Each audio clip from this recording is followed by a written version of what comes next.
Biz short in seconds, say what matters. Taiwanese prosecutors have issued an arrest warrant for Pete Lau, the chief executive officer and co-founder of Chinese smartphone brand OnePlus, accusing him of illegally recruiting engineers from Taiwan without official authorization. The warrant was issued by the Shillin District Prosecutor's Office in November 2025 and was first reported by Taiwanese local media earlier this week, according to Bloomberg. Prosecutors alleged that since 2014, Lau orchestrated the recruitment of more than 70 Taiwanese engineers to work for OnePlus through unauthorized business operations on the island. Taiwanese law requires foreign companies, particularly those from mainland China, to obtain government approval before establishing operations or recruiting local talent. Authorities claim that these regulations were deliberately bypassed.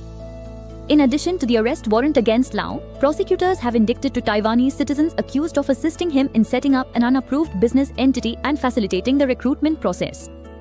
Investigators believe the operation was structured to conceal OnePlus involvement while targeting Taiwan's highly skilled engineering workforce. The case represents one of the most high-profile legal actions Taiwan has taken against a senior Chinese technology executive. It highlights the island's intensifying efforts to safeguard its semiconductor industry and advanced engineering expertise, which are considered critical to both national security and economic stability.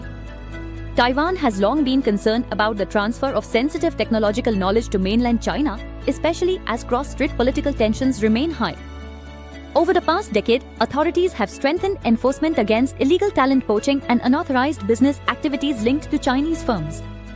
Neither OnePlus nor Pete Lau has publicly commented on the arrest warrant as of now.